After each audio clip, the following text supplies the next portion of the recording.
নমস্কাৰ জনাইছোঁ সকলোকে গৈ আছোঁ পথালি পাহাৰ বিহুলৈ যেহেতু ইয়াত মোৰ ড্ৰোনৰ শ্বট আছিলে আজি যেহেতু মুকলি বিহু আছে আহিবলৈ লোকেশ্যন হৈছে ষ্টেজটো বৰ ধুনীয়া ফাৰ্ষ্টতে মই এৰিয়েল শ্বট এটা ল'ব লগা হ'ল সেইখিনি লৈ সম্বোধনা হৈ আছিলে সম্বোধনাৰ কেইটামান শ্বট ল'লোঁ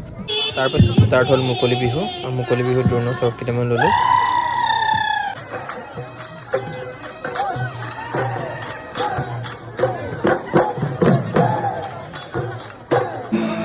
ৰাতিলৈ আছিলে পাণ্ডীপ দাৰ লাইভ কিন্তু লাইভ হোৱাৰ আগতে গোটেই বৰষুণ হৈ গ'ল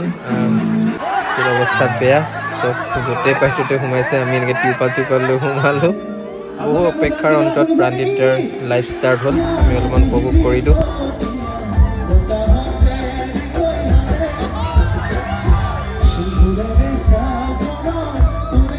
অলপমান ড্ৰোন শ্বট লৈ মই ঘৰলৈ ওলালোঁ যিহেতু নেক্সট আকৌ ৱেডিং আছে আজিলৈ ইমানেই বাই বাই